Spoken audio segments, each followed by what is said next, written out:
Hello दोस्तों, आशा करता हूँ आप सब बढ़िया होंगे। आपके अपने यूट्यूब चैनल जानी टॉक्स में आपका एक बार फिर से स्वागत है।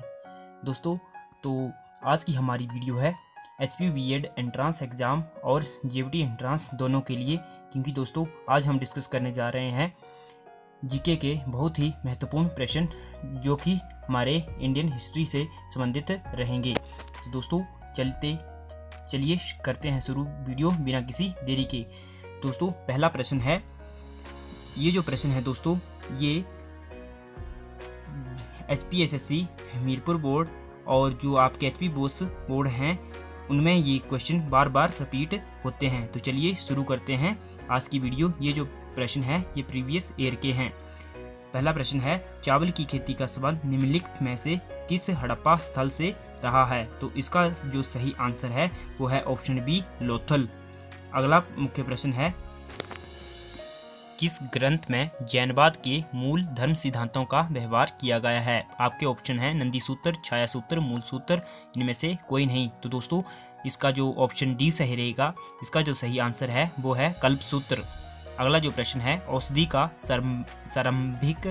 प्रारंभिक उल्लेख ढूंढा जा सकता है? तो दोस्तों इसका जो सही आंसर है वो है Rigveda. Option A is right answer. अगला जो प्रश्न है, गुप्तकाल में कौन सी धातु का बड़े पैमाने पर निर्यात किया जाता था?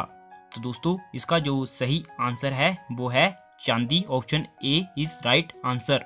दोस्तों आपका अगला प्रश्न है, बुद्ध जो शब्द है उसका आशय है, यानी कि बुद्ध जो शब्द है इसका क्या अर्थ है? तो इसका जो अर्थ है वो है ऑप्शन सी, ज्ञान संपन्न एंड एनलाइटेंड वन। दोस्तों अगला प्रश्न है, गुप्तोत्तर काल में निम्नलिखित में किस शहर ने अपनी महत्वपूर्ण स्थिति खो दी थी? इसका जो सही आंसर है वो है ऑप्शन डी, पाटलिपुत्र, जो मगध की राजधानी हुआ करती थी। अगला प्रश्न है, ध्रुवसेन कहाँ का शासक था? तो दोस्तों ध्रुवसेन ऑप्शन बी यानी कि काठियावाड़ का शासक था। काठियावाड़ जो है दोस्तों ये गुजरात में पड़ता है। अगला जो प्रश्न है, सेन राजवंश का संस्थापक था। तो आपको बताना है सेन राजवंश का संस्थापक कौन था? इसका जो सही आंसर है वो है ऑप्शन बी, विजयसेन। सेन राजवंश का संस्थापक था जो बंगाल में स्थापित था। अगला जो प्रश्न है, एकमात्र सुल्तान जिसने स्वयं को खलीफा घोषित किया था? इसका जो सही आंसर है वो है ऑप्शन बी, मुबारक शाह खिलजी। मुबारक शाह खिलजी इकलौता सुल्तान था जिसने स्वयं को खलीफा घोषित किया था। अगला जो प्रश्न है, तालिकोटा के युद्ध के समय विजयनगर का महाराजा कौन था? तो दोस्तों इसका जो सही आंसर है ऑप्शन सी, सदाशिव राय। तालिकोटा का युद्ध 1565 ईस्वी में हुआ था। अगला जो मुख्य प्रश्न है, अकबर ने जिस सूफियाना मत को प्रस्तुत किया था उसे अकबर ने क्या कहा था?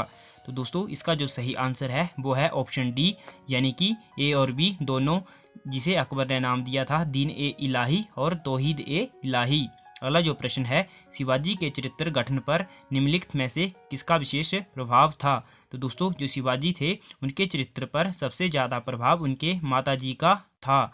उनके माताजी का नाम जीजाबाई था। अगला प्रश्न है दोस्तों, the chain of justice is associated with, यानी कि न्याय की जंजीर का संबंध किससे था?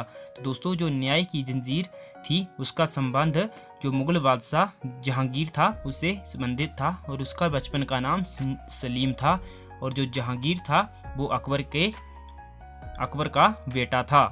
दोस्तों अगला मुख्य प्रश्न है, जरतुस्त धर्म था उसका जो प्रभाव था वो भारत में किस समुदाय के द्वारा लाया गया था? दोस्तों ये जो जरतुस्त धर्म है इसका जो प्रभाव है वो पारसियों द्वारा लाया गया था, यानी कि दोस्तों option B is right answer. अगला मुख्य प्रश्न है, ब्रिटिश कालीन भारत में बंगाल का मध्य वर्ग मुख्यतः बना था। जो ब्रिटिश कालीन भारत था उसमें जो बंगाल का जो मध्य वर्ग था वो जमींदारों से बना था, यानी कि option B is right answer. अगला जो प्रश्न है, अतिवादियों में से सर्वाधिक उत्कृष्ट नेता थे? तो अतिवादियों में जो सर्वाधिक उत्कृष्ट नेता थे वो थे आपके Bal Gangadhar Tilak, option D is right answer. अगला जो मुख्य प्रश्न है, बंगाल का विभाजन किसके द्वारा किया जाना चाहा गया था? तो दोस्तों जो बंगाल का विभाजन है ये 1905 में किया गया था और ये लॉर्ड कर्जन के द्वारा किया गया था। Option D is right answer. दोस्तों अभी तक अगर आपने वीडियो को लाइक नहीं किया है तो प्लीज़ वीडियो को लाइक कर दें और हमारे चैनल को भी अवश्य सब्सक्राइब करें। अगला प्रश्न है दोस्तों, प्रथम विश्व युद्ध के दौरान अंग्रेजों के प्रति भारत का रवैया कैसा था? दोस्तों जो प्रथम विश्व युद्ध के दौरान जो भारत का रवैया था वो था एक्टिव हेल्प, यानी कि भारतीयों ने अंग्रेजों की सहायता तुरंत कर दी थी। महात्मा गांधी जी ने भी भारत के सैनिकों को ब्रिटिशों की सहायता करने के लिए प्रेरित किया था। दोस्तों हिस्ट्री के प्रश्न यहाँ समाप्त हुए हैं। आगे जो 3 प्रश्न हैं इन्हें भी मैं आपको बता देता हूँ। संविधान सभा ने किसको अपना स्थायी अध्यक्ष चुना था? तो स्थायी अध्यक्ष दोस्तों ऑप्शन बी ये राजेंद्र प्रसाद को चुना गया था। जो संविधान सभा है इसकी प्रथम बैठक 9 दिसंबर 1946 को हुई थी। वहाँ इसका जो अस्थायी अध्यक्ष था वो सच्चिदानंद सिन्हा को बनाया गया था। अगला जो प्रश्न है दोस्तों, निम्नलिखित में से कौन सी प्राथमिक शैल कहलाती है? तो इसमें आग्नेय शैल जो होती है वो प्राथमिक शैल कहलाती है।